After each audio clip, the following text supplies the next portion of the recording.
Das das Are you having trouble deciding whether to use adjectives or adverbs? Do you have trouble using the comparatives and superlatives? In this video, we will teach you the basics in less than 6 minutes. The most common use for adjectives is to describe nouns and pronouns. First example. This is a green apple. In this case, green refers to the noun apple. In the second example, he is very happy, the adjective refers to the pronoun he. Adjectives can also describe verbs such as be, appear, seem, taste, look, and many more. We call them linking verbs. In the examples, you can see that both adjectives refer to the verbs looked and seem. The food looked delicious, you seem angry. Now, let's move on to the adverbs. They describe words, adjectives, or even other adverbs. Here are some examples. He runs slowly. Slowly refers to the verb runs. Or even, I am extremely happy today. The adverb extremely refers to happy. And the last one, Philip sings rather enormously too loudly. Most of the time, you can spot an adverb by just looking at its end. It ends with an ly. With adverbs, you can also tell how, where, and when something happened.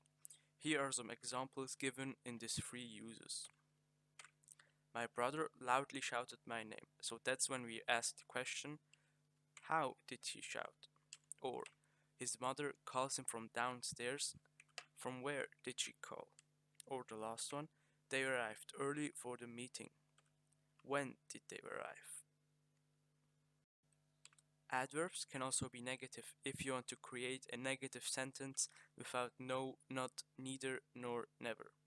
Here are some examples. He asked the girl out although he hardly knew her. I rarely cook something. They seldom learn. Now, let's move on to the first question of the video. Why do you say she runs fast and not she runs fastly? First of all, there is not a word like fastly in the English language. Instead, you can use fast, which functions both as an adjective and adverb. Now let's move on to the comparative. The comparative is used to compare two objects with each other. For example, Ferraris are faster than BMWs. You are more confident than me. In those examples, both faster and more confident are the comparative forms of fast and confident.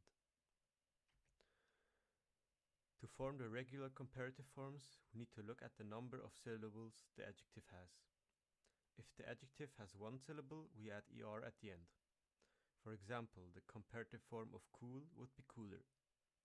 If the adjective consists of one consonant, one vowel, and another consonant at the end, we need to double the last consonant before ending the ending. For example, big in the comparative form has two G's.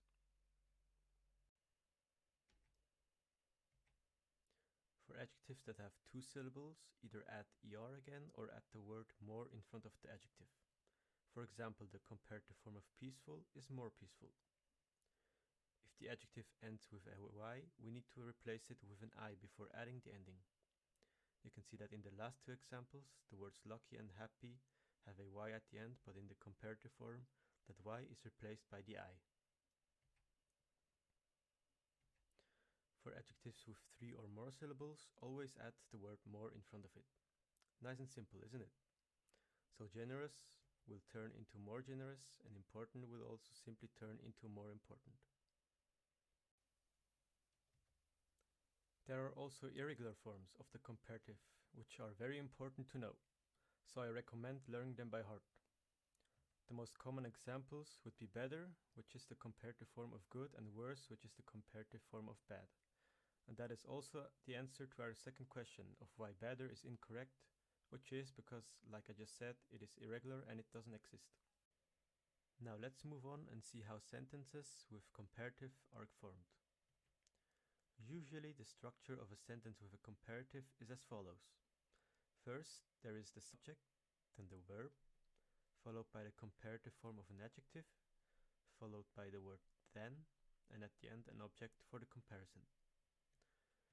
For example, she is taller than her mother, or my brother runs faster than my sister. Now let's talk a bit about the superlative. The superlative is used to describe an object that is the upper or the lower limit of a quality. For example, he is the greatest king that ever lived, or this is the ugliest cat I've ever seen. But how do we form the superlative sentences? For that, we apply the same rule set as in the comparative, except adding est for er and adding most for more. Here are some examples. Cool gets coolest, or peaceful, the most peaceful. Be careful, there are also irregulars, for example, good and the best. Now, finally, you got all the components to form a sentence with superlative. You need a subject and verb, the in between, the superlative adjective, and an object. For example, with this pattern, you can form sentences like this.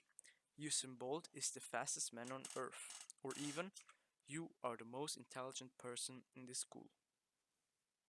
In conclusion, I would quickly summarize what we were talking about. So adjectives describe nouns, pronouns, and linking verbs. Adverbs describe words, adjectives, or other adverbs. Comparative is used to compare objects with them. And the superlative describes objects in the upper or lower limits of a quality. And yeah, that was it. Thanks for watching, and we hope you could learn something. Maybe we'll see us next time. Be sure to subscribe and like the video. Bye bye.